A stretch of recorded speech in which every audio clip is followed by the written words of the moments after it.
Yo, what's up guys, it's NLW here, back again with another video. Today, another action figure setup. This one was suggested by Gregory Allen Simpson over on Patreon, so thank you very much to him for suggesting this one. And it is a CM Punk career retrospective. Now, this is a little bit different from the normal format. Normally, I would have all of the figures kind of set up, but instead what I'm going to do is do each setup, each pose one by one, and go through some of CM Punk's best moments from his WWE tenure. But before we get into it, if you would like to suggest a figure setup for me to do, head over to my Patreon, the link is in the description. So let's get right into it. So for the first shot, we've got CM Punk being greeted by Triple H and Shawn Michaels. He debuted on ECW in the summer of 2006, and by Survivor Series, he was already becoming a cult favourite, DX even endorsing him when the Philadelphia crowd were chanting CM Punk. Obviously on the inside, I'm sure Triple H might have been skeptical of CM Punk, but on the night, they were very welcoming, and of course along with the Hardy Boys, the best Survivor Series team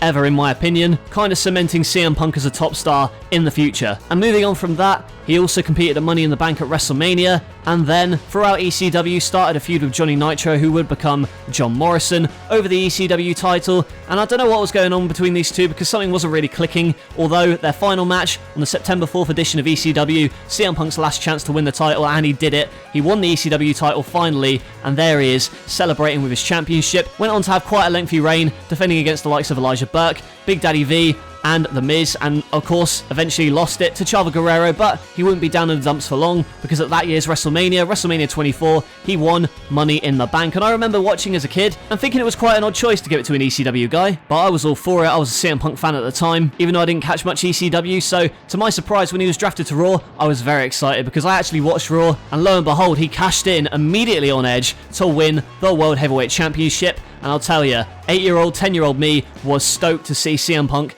as the world champion. Unfortunately, had a couple of lackluster title defenses against Batista and JBL before losing the title without even being in the match. And then he kind of dwindled around the mid-card for a bit. You know, he held the world tag titles with Kofi, won the Intercontinental title, but then finally at WrestleMania had something to do by winning Money in the Bank, and that of course is where I believe he truly reached main event status, beating Jeff Hardy to win the title with the Money in the Bank cash-in, and then having an incredible feud with Jeff Hardy over the summer, culminating in a TLC match at SummerSlam, which CM Punk won to regain the title from Jeff Hardy, and Jeff Hardy was gone from the company soon after, so Punk was on top of the moon. However, there were rumours circulating at the time that he'd done something to anger management, whether that was not dressing properly or questioning management. That kind of derailed his push a little bit, so he lost the world title to The Undertaker and was pushed down the card a bit. However, we did get the Straight Edge Society out of that. Here he is posing with Luke Gallows as a member of the Straight Edge Society, and his sermons when he did it in the Royal Rumble, the Elimination Chamber, they were top notch, great heel work. Eventually he got his head shaved and moved away from the Straight Edge Society and into the new Nexus, and I still have my CM Punk Nexus shirt at home, I believe. But after this, in 2011, is where things really get going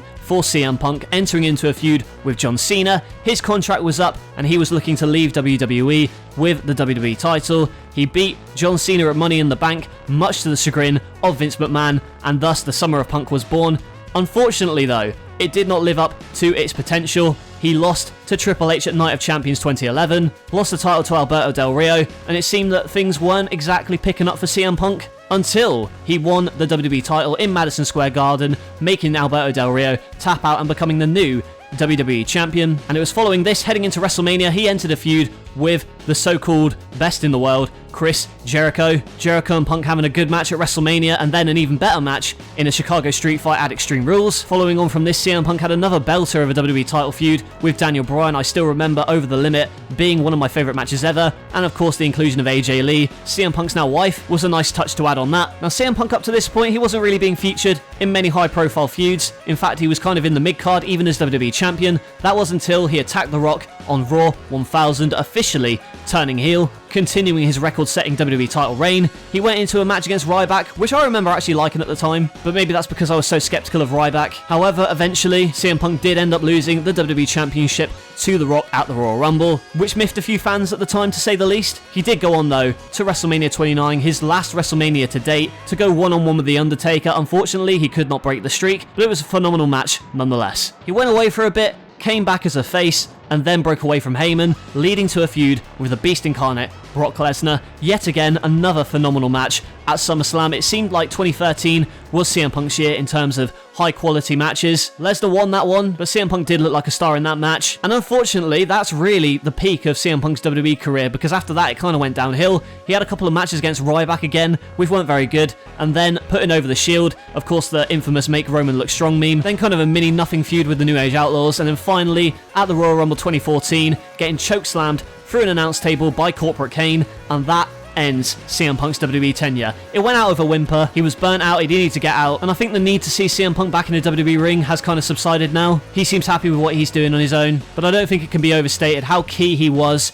in getting a lot of lapsed fans to come back to the product, and also the influence he has on other indie wrestlers to this very day. So for that, I have to say he's kind of a legend in WWE, taking into account his record-setting title reign and kind of breaking the mold for indie wrestlers and the modern style of wrestling we see today. But that's it for this retrospective. Thank you once again to Gregory Allen Simpson for suggesting this. If you'd like to request a figure setup or even your own custom match, go over to my Patreon, the link is in the description. And if you enjoyed this video, make sure to hit that like button as it really helps the channel. Also, if you're not yet subscribed, hit that subscribe button and turn on notifications so you never miss an upload. Leave a comment, what's your favourite CM Punk moment in the history of WWE? And like I said, hope you enjoyed the video, and I'll catch you guys later.